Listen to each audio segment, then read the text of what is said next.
You all see my screen? Yes, sir. Student empowerment training session 1.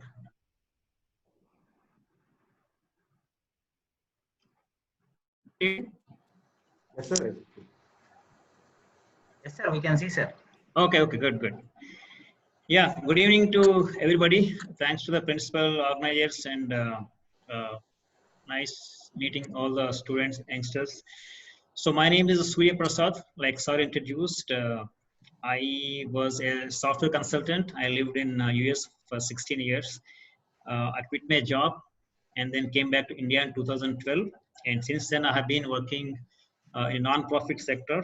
I founded an organization called Padava Charitable Trust, and we work in the field of education, in school and college education. We try to make some difference in the current education system. So this is a program called Student Empowerment Training Program, which we have been conducting for last 8-9 years in several government schools and colleges, engineering colleges, including the medical colleges also. So here what we talk about is basically what are the life skills, motivation, leadership. So this is kind of, there are a lot of gaps in the current education system. So we're just trying to fill the gaps. So I'll just go slide by slide, and I will probably stop around 4:40 or so, 4:40, 4:45, and then we can have some Q&A session. This program is usually we conduct for 2 to 3 years. But because we don't have a lot of time, so I'll probably have to rush through the slides, and then it's just a very overview of the program, that what we do, and you're always most welcome to contact me anytime. And if time permits, then if I get an opportunity, then we can interact once again later on. So that's pretty quick introduction. Let me go through the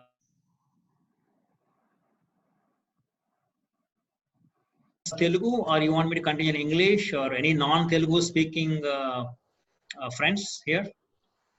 Sir, can you confirm me? Can I go in Telugu, or you want me to speak in English would be better, sir. Okay, so there are some non-speaking Telugu. Yes, sir. Yes, Okay. sir. Okay, good. So this is a set program, and we do have how we start is we start with I think I'm getting some pop-ups here. I think people are still entering. Okay. So there are some people entering. So you're taking care of admitting them, Yes, right? sir. Yes, sir. I'm taking care of it, sir. No problem. Okay. You can continue. Okay. I'm getting the notifications. Yes, sir. Yes, sir. I'm taking care of it. Right. So I'll just quickly go through. I might skip a couple of slides. So that's about me again. I did my master's from IIT Kharagpur. I was in US for 16 years.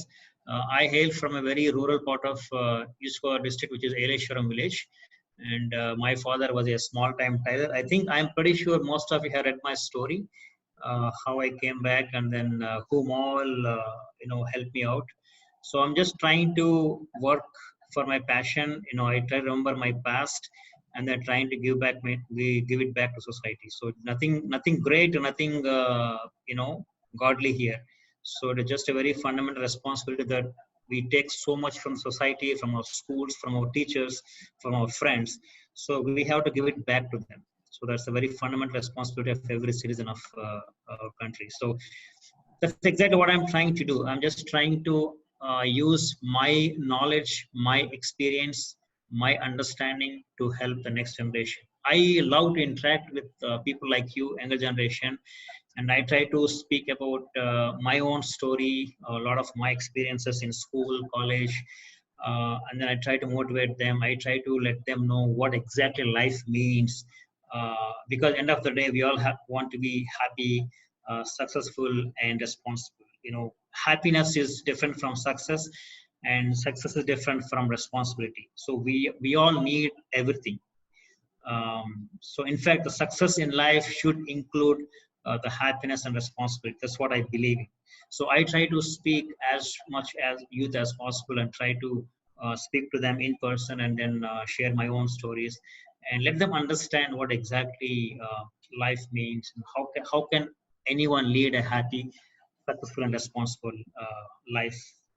So that's what I do. And again, I'm the founder and CEO of an organization called Padala Charitable Trust. And you can always go to the website. It's called padalacharitabletrust.org. And you can Google it. And there you can see all our programs there. So these are some of the programs I would like to take 5 minutes to go through. Scholarships program is what we do. We offer scholarships to the poor and merit students. For example, someone does exceptionally well in academics, but they need some help financially. So we fund their scholarships. We fund their education. So intermediate, diploma, polytechnic, triple IT, engineering, medicine, whatever you need, we just help you to go to college. All we need is academic excellence and then your passion for higher education.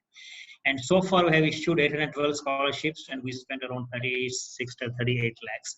And in fact, a lot of this money usually comes from our alumni, because since 2012 we have been issuing scholarships, and a lot of our alumni are have well settled in jobs, and most of them are in IT industry, and some of them are teachers, some of them are bank officers, and 3 engineers we have in ISRO.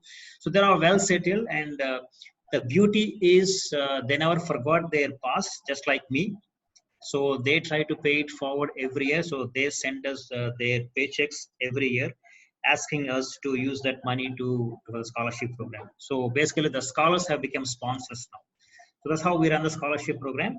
And second program is SET program. SET program is basically what exactly we are talking about now, Student Empowerment Training Program. We teach life skills for high school and college students. And the other program is Swechha program. Swechha is basically, it is about a menstrual hygiene awareness program. It is especially for adolescent girls. So we have a team of 7 girls in our organization. So what we do is we go to schools, high schools, colleges, hostels, Kasturba hostels. We try to spread the awareness about the menstrual hygiene in the girls, because even now, even 2020, the most unfortunate thing is it is still talked as taboo. Nobody wants to talk about it. It is such a natural process. It's a pure science. It happens to my mother, it happens to my sister, my wife, my daughter. But I don't want to talk about it. So we are way behind in that. So what we are trying to do is we are trying to reach out to all the parental community, schools, hostels. We try to break the silence. We let the girls speak about it, so freely. We have very interactive model. We have a complete module on the Swechha program, and we take sessions, and we motivate them to talk about it. So you can go through the website for more details, but that is one program where we focus on adolescent girls completely. So we just want to break the silence. And that program is Sadhguru. Sadhguru is basically a best teacher award. What we do is there are a lot of good teachers in government schools. So we try to identify the best teachers in government schools and we honor them. Honoring in the sense, we just give a pat on the back, because in the current education system, there are not enough motivated teachers, because teacher is basically the backbone of the system. But today in the current system, the teachers, they don't have enough passion to motivate a student. So we try to identify all the ideal teachers who are really committed and work with the students. We honor them, we prize them, we give an award called Best Teacher Award, and that is called a Sadhguru Puraskar. So we are doing this right now. And Setu, once again, this is basically, Setu is what it means is a career guidance program. And what we do is basically after 10th class, what are the options available? Because again, this is one big hole in the system. Nobody knows beyond 10th class. A lot of people think that engineering and medicine is the only world. MPC, BPC is the only world. But no, that is not true. We all know that. So there are like 70, 80 careers available, and we tell the students to pick up their career depending on their interest and talent. Don't go by your friend, don't go by your mother, don't go by your teacher. Try to identify your own strength, your own talent, and your own interest, and pick up a career. So we interact with 8th, 9th, 10th class students, and we let them know about all these wonderful careers available. And that is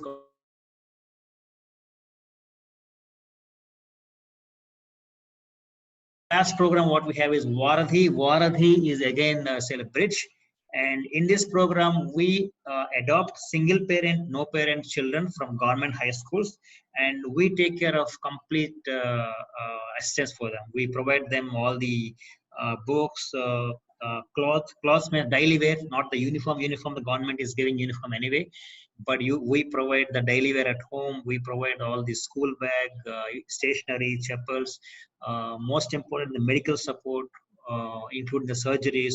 So A to Z except shelter. Okay, so we don't provide shelter, but except shelter, everyone is adopted by us. So we have around 700 students on this project Varadhi with us. So again, we adopt at the age of 7th class, and we keep them until 10th class. So again, the motto is basically just to take care of all these orphans and semi-orphans, because they're all single parent, no parent children, and they get dropped out of the school any point of time because they have no guidance care at home. They don't understand the value of education. So we adopt them, we counsel them, we sit with them, we try to talk to them and tell them that education is the only weapon that can change your life. So we motivate them, and we provide every support that is required so that they can at least complete the 10th standard. And even after 10th class, if they want to really go for higher education, we tell them we offer scholarships as part of our scholarship program. So this is pretty much the overall activities that we have at Padala Charitable Trust. And again, you can go to a website called Padala Charitable Trust, or pct-india.org, and you can find a lot more videos and all that. So this is pretty much, if you see what is happening here, we are trying to fill a gap in the education system right now. So what to the best we can. Because that's kind of things that what NGOs do usually.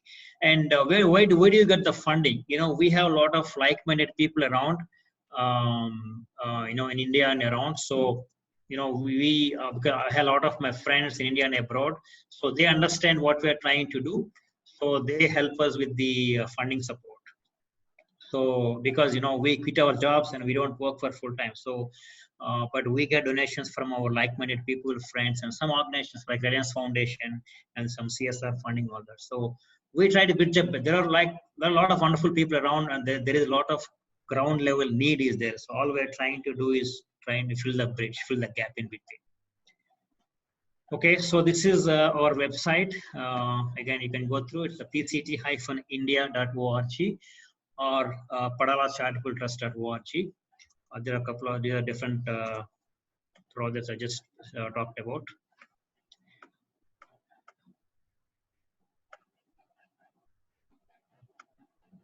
So I'm just trying to skip some of the slides here.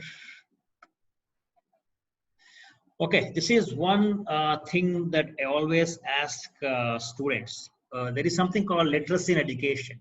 Telugu we say Aksharasata and Vidya. So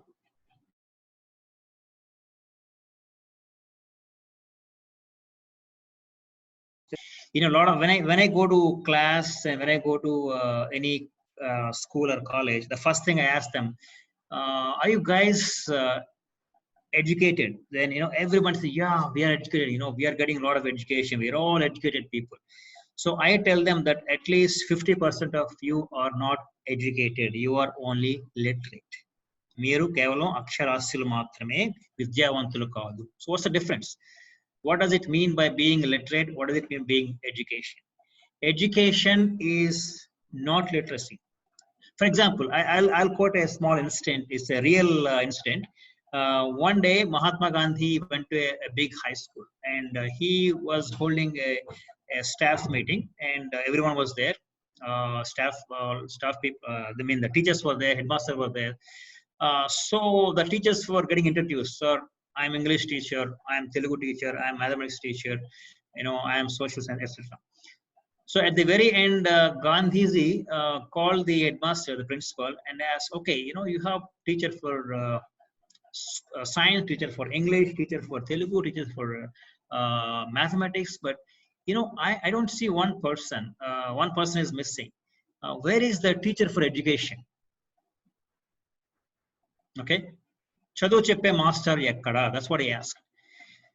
So what that means is what we are talking about education. All these Telugu, English, math, science, social, engineering. These are all part of our literacy. This is not education. So today in schools and colleges, what is happening is we are providing the children, the next generation, the literacy. We are not providing the education. Education is something that can let you explore yourself, that can enhance your knowledge, enhance your personality, and make you a complete person.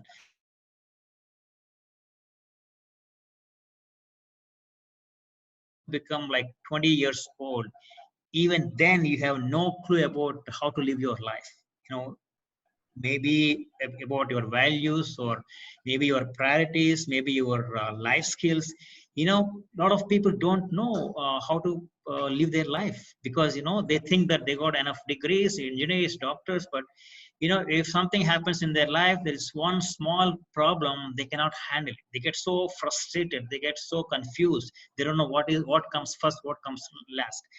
So that's what we mean by literacy in education. So if the children come to know at the school level that they are not provided education, they're only getting literate.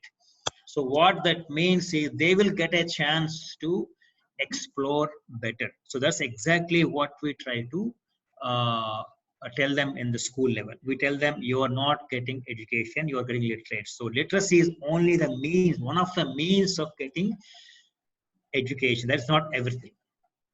So that's what we tell them. Literacy just you can read things, you can memorize it, you can by heart, you can do all the rote learning, you can reproduce in the examinations, you get marks, you get passed. But that is not education. The education, it should let you live your life. So these are things we try to make sure they understand the difference between these two things. And I'll quote one simple example. So when you go to a small college, the convent kid, you ask him what is spelling of apple, then he'll say, wow, APPLE, apple. And yes, correct, 10 out of 10, 100%.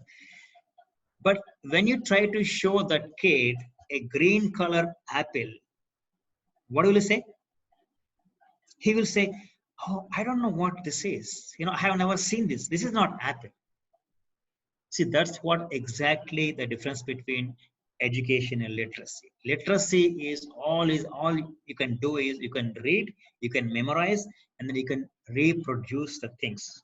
Education is not that. Education, it let you explore the things.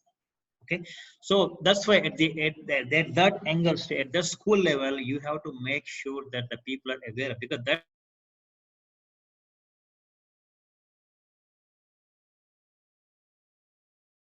misguided, that is getting so misled with the wrong terminology, wrong understanding.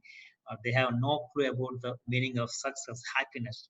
So there are things which we try to understand them, and then what we tell them is basically we tell them you try to unlearn what you learned, because you have learned so many things in a wrong way, wrong perspective, wrong conditioning because of our system. So first you have to unlearn what you learned and then learn the right way. That's how we tell them.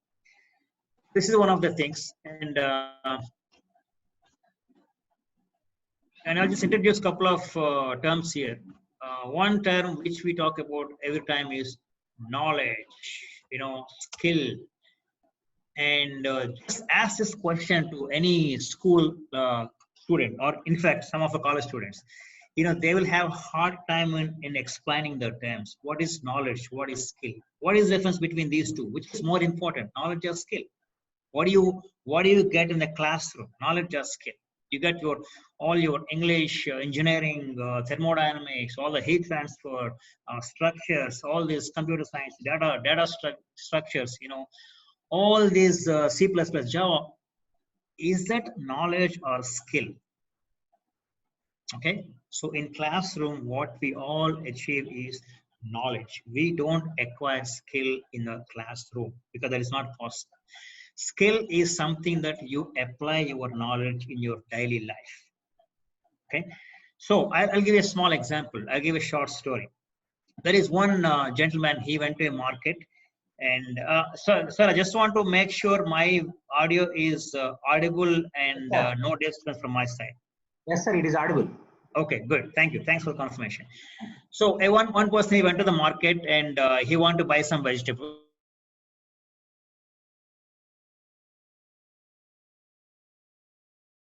All kinds of language, beautiful languages. Then this guy thought he should buy the parrot because he thinks that the parrot can learn the language to his family members. Then he bargained with the shopkeeper, and then he paid almost like 2,000 rupees. He paid it, and then he brought that parrot back to home. And then he kept all the vegetables and all the parrot in the balcony, and then he went out to pick up one of his phones, and then he finished his phone call. He came back after 1 hour, and then all of a sudden he couldn't find anything in the balcony. Not vegetables, not the bird. And meanwhile, from the kitchen, the lady, his wife, was screaming, what is happening? Where did you buy this parrot? Then this gentleman asked, why are you shouting, and what happened to the parrot? What did you do?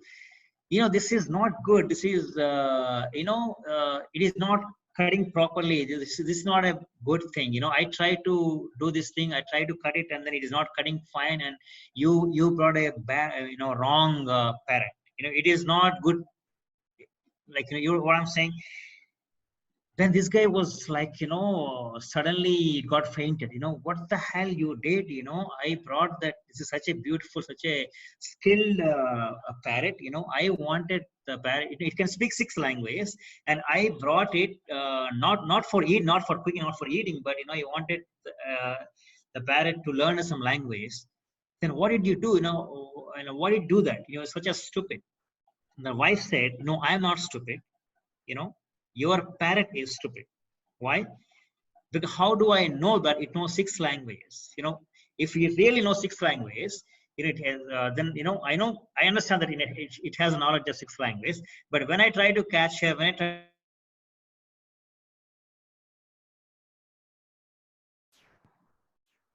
that, Arima, I am not here for eating. Your husband bought it for for something nice, because I'm here to teach you languages. So that's what it should be speaking, right? So why couldn't it speak it properly? So I'm not stupid. Your parrot is stupid. So the crux of the story here is the parrot was so knowledgeable with 6 languages, but what was it lacking? The skill, naipunyam, the skill.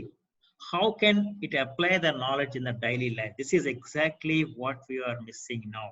We have so much knowledge. We have 10 out of 10 marks, grades, ranks, semester first, all the toppers, college toppers. But the problem is we don't know how to apply that knowledge in our daily life to make our lives more beautiful. To apply that knowledge to solve a problem in our daily life. So that's exactly what it means as skill. Skill is more important than knowledge. And the skill is not acquired in a classroom. You have to practice your knowledge. Public speaking, your problem solving, creative thinking, you just have to explore more. Speaking in front of 100 people, you have to speak about it. That is something you need. Nobody knows how knowledgeable you are inside. You have to express yourself. You have to speak out. So those skills are more important than your knowledge. This is one of the reasons why a lot of our South Indian students fail in employability, in our job market, because they cannot express, they cannot speak out whatever they have in their mind. Okay, so skill is more important than knowledge. It's basically application of your knowledge. And there is something else which is more important than skill and knowledge. No matter how knowledgeable, how skillful you are, if you don't have a right attitude, you are gone. You cannot live your life. We have seen people. Okay, what does it mean by attitude? It's a positive attitude, it's a negative attitude. People have some positive attitude and some have a negative attitude. What exactly it means attitude? And we all say that attitude is everything. So what does it mean by attitude? Attitude is something how the way you think about it. No matter whom you are surrounded with, no matter what you have it, no matter what you don't have it, how knowledgeable, how skillful, whether you are a student, you are a teacher, you are a faculty, you are a principal, you are a chief minister, you are IAS, IPS, you are a mother, father, whoever you are, wherever you are, the way you think about the current situation is your attitude.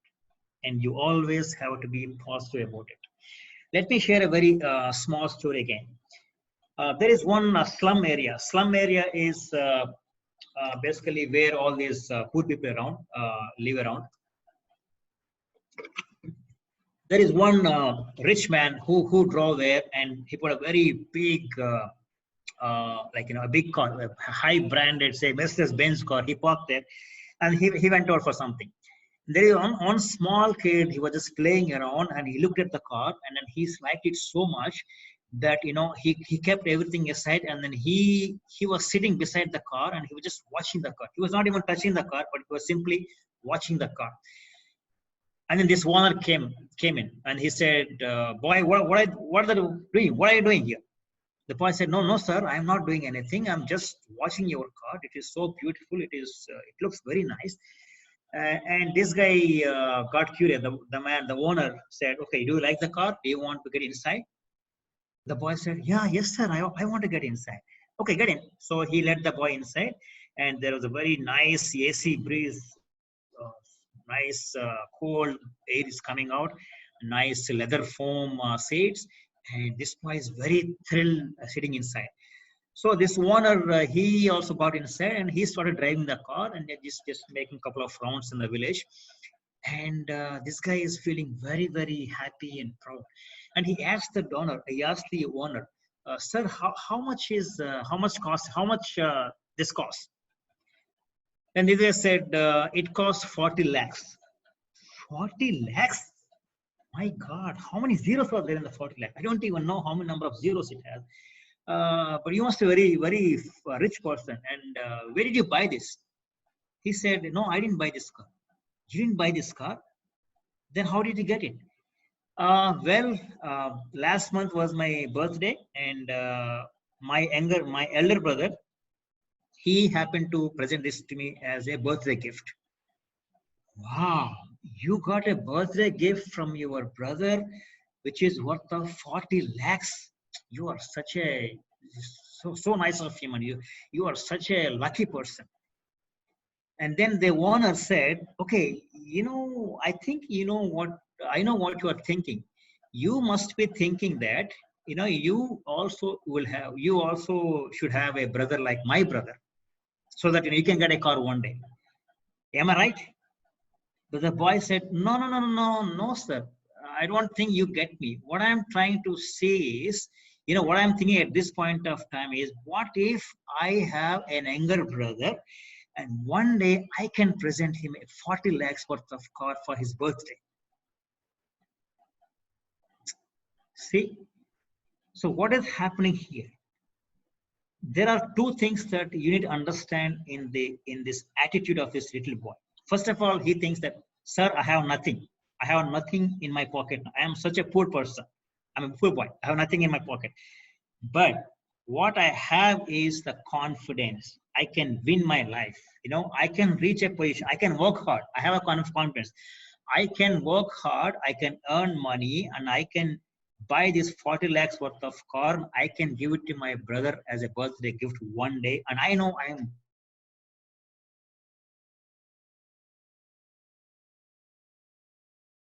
use that car anymore. I want to give it to my brother." So this is the kind of the attitude that everyone should possess. Have a high aim in your life, and wherever you are, whatever you do, try to make a difference in someone's life. So you work hard, you do whatever you want to do, but be always positive. Don't worry about all this number game, your marks, grades cannot get you anything. That can get you only to some point, but your attitude is what makes your life meaningful.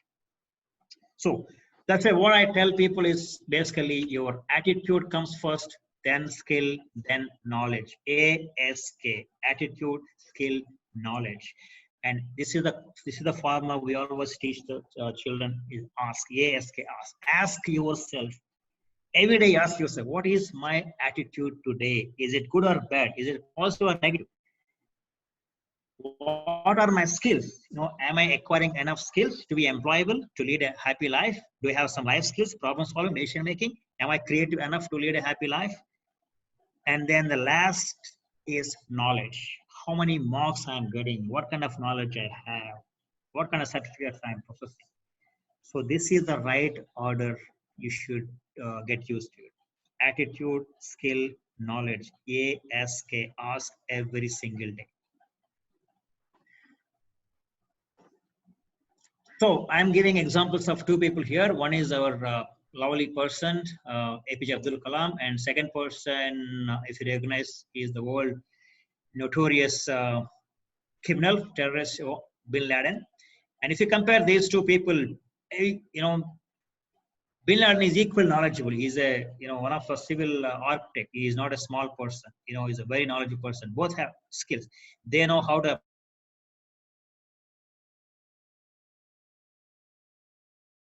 Knowledge and skill should be useful to people, society, country. So that's what he was thinking. But what was the attitude of this person? He always thinks that, the violence, can make the world this thing. But then after what happened? One became zero, one became hero, right? So that's why it doesn't matter how knowledgeable you are, how skillful you are, if you don't have the right attitude, if you don't have a positive attitude, you cannot be a happy person in your life, and nobody will like you, nobody will follow you, will not become a leader in your life. So always ask yourself attitude, skill, and knowledge. And this is one formula we always talk about it. I think you must have heard it put. All our thoughts will become actions. Whatever we think in our mind, we do it. If I want to do something, if I want to wake up 5 o'clock in the morning, I do it, right? And when I keep doing my things, it becomes my habit. Because according to psychology, if you do one thing for 40 continuous days, that will become your habit. And all your habits will make your character, your personality. And then your personality makes your destiny. So end of the day, what you basically is, your thought process should be pure. Your thought process should be positive, and that will make you the right destiny. And this is one thing I want to touch upon because I also want to share my own experience in this one. So this is called employability skills. We all talk about it. Everybody has to employable. We have all CRT classes in every college. In the last semester, especially engineering college, we do a lot of training. But this is not something that you focus only in the last semester. This is something that you should start working starting from the first semester. In fact, from the school days.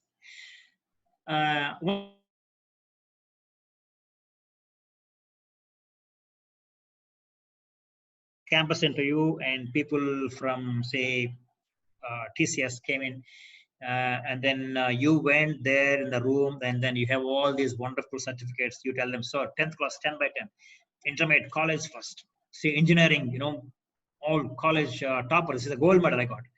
So get me a job in your company. Then what will they say? They will simply say, okay, just listen to us, be patient, give us 2 minutes.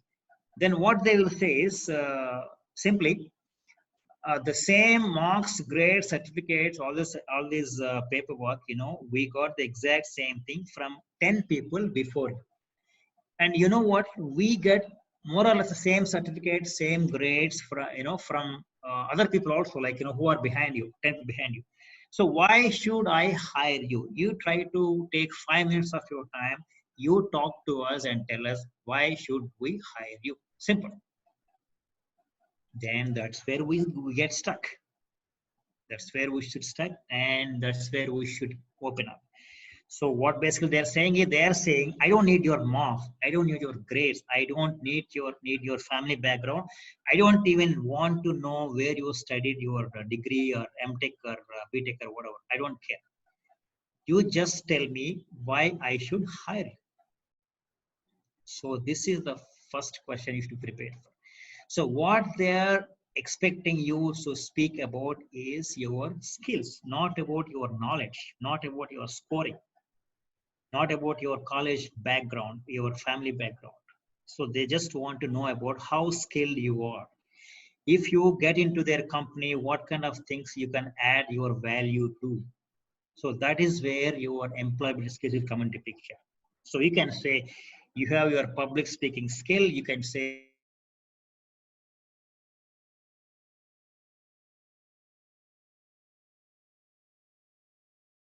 skills help you, how you are a leader and what prompted your leader.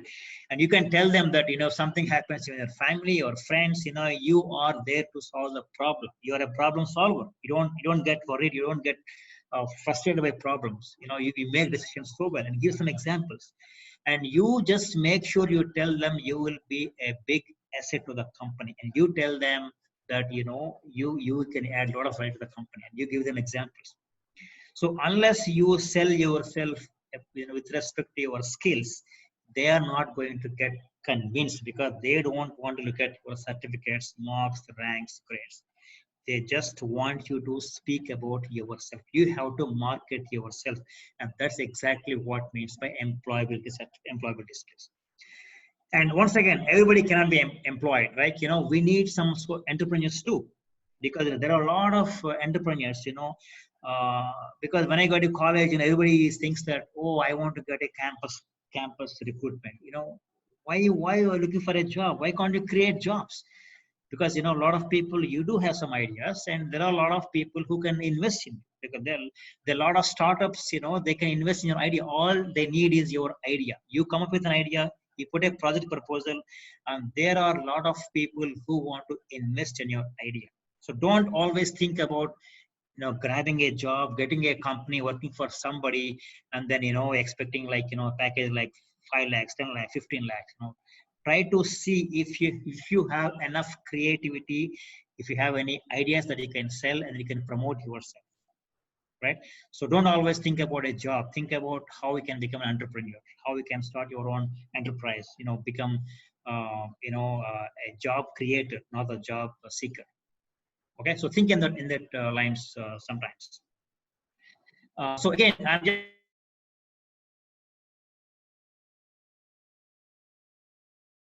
any topic, I'll be more than happy to explain a lot more with a lot of examples I have. And one example I want to share here. When I was doing my IIT Kharagpur MTech in 1996 January, these TCS people came in. I remember this. They were doing all the campus interviews, and I was one of the guys shortlisted for the written test. And then I think 30 people they shortlisted, and they called us for one-on-one interview. And then I was called into the room, and there were like 5 to 6 people. They were asking all kind of questions. I asked everything, and then at the end they asked Surya Prasad, "Do you have any questions?" And I said, "Yes, sir. I have one question." "What is it?" I said, "Sir, the written test question paper that you gave it to us, do you know that it was leaked out 1 hour before exam? Do you know that?" Do you understand what I'm saying? So what I told them was the question paper that we were given for the aptitude test, the question paper was leaked out 1 hour before the exam. And we all knew that. So I was questioning them that, do they know that? And then suddenly they were like little shocked, and they said, yes, Surya Prasad, we know that. Then I asked them, then why can't you reconduct test? So they said, no, we don't have a lot of time, and we can't reconduct the test because we have to hurry up to the Bangalore campus, and we are extremely sorry for what happened, but we can't reconduct it. Then I told them, that is not fair, sir. You are coming from a multinational company, and you are here in a campus called IIT Kharagpur, and I am telling you, this is not the best way to recruit people. And they told me, yes, Surya, we understand what you're saying, but once again, we are sorry for what happened, and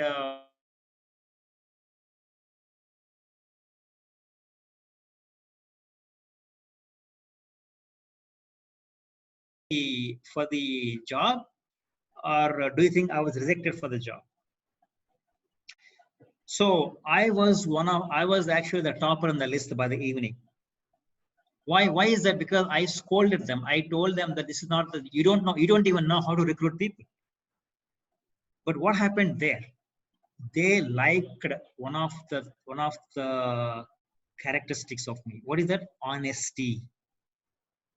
Without honesty in a company, it's very dangerous because they know that they are so expensive people, and they know that I'm so honest, and they know that the employees are honest, the company will be good enough. So the point I'm trying to make here is your honesty and sincerity is one of your strengths. So do what your heart says. Even then, for example, if those people did not offer me a job, for example, they took my comments personal and they said, no, I don't want this guy. This guy is very rude. So if they did that, then what would I think?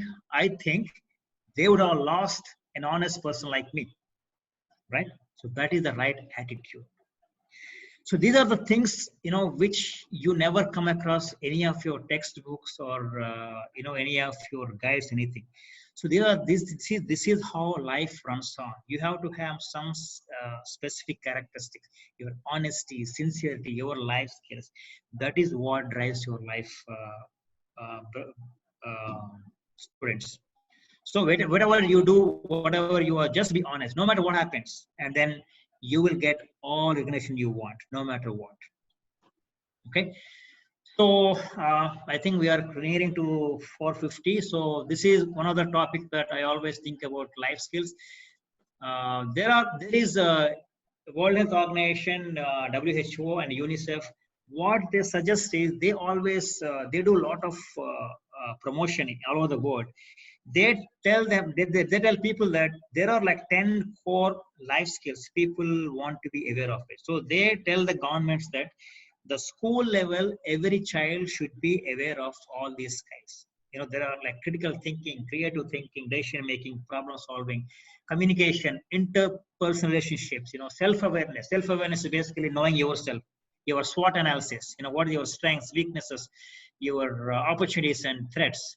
And then your empathy. Empathy is different from sympathy. You don't want to be sympathy to people. Sympathy is not enough. Sympathy is basically, sanubuti. We don't need sanubuti. You don't need sympathy. You got to be empathy. Empathy is different from sympathy. In sympathy, what you do is you hear people, screaming about it, and you show some thing, and you don't do anything. You just feel bad about it, and then that's it. You go away. You don't do anything. But in empathy, what happens is you feel the pain and then you do something about it. You help the people. So that is one of the life skills. And then how do you cope with the stress? And then how do you balance your emotions? So these are very core life skills that, the students, especially the school children, college children, should be aware of it, because these are the skills that will drive your life. No matter whether you're a student, a teacher, or a doctor, CM or PM, or whether you are a 16-year-old or 70-year-old, the life skills drive your life. So this is what we focus on most of the time, and every life skill we have a module. We talk about the short stories, and we show them a lot of very small video clips. And just like the stories I shared with you, we share a lot of stories so that the children understand the importance of it. And we have a lot of activities also. So the set program is basically this is what we do. We talk about all the knowledge, skills, attitude, and every skill here.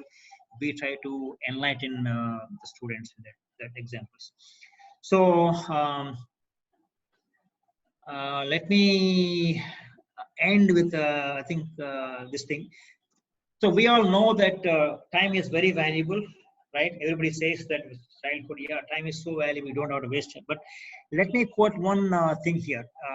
If you remember, it might change the way you think about your life. It may change your perspective. Early is on time is late, and late is unacceptable. So what does it mean? That means, suppose a meeting starts at 10 o'clock.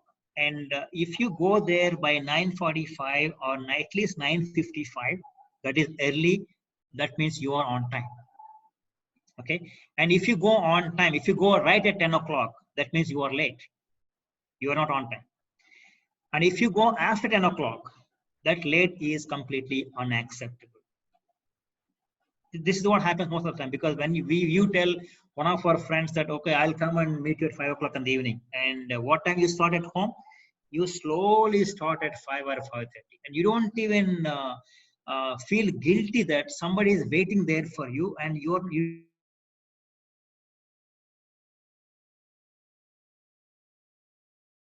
it has to be part of your character. So respect your time and respect everybody's time. For example, you need to catch a train at 6 o'clock in the evening. And what time do you go? Do you go to the railway station? 5:30 or 5:45, at least 5:50, right? If you go, that means you're on time. If you go early, you're on time. If you go right at 6 o'clock, what happens? The train leaves the platform. That means you are late. So on time is late.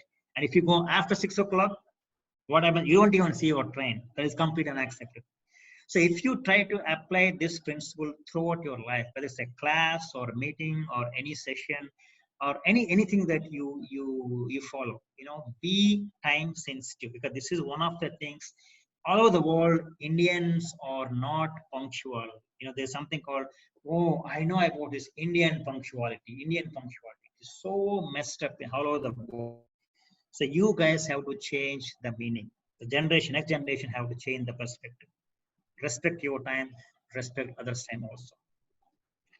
Okay, I think I am 4:40 the time I'm given.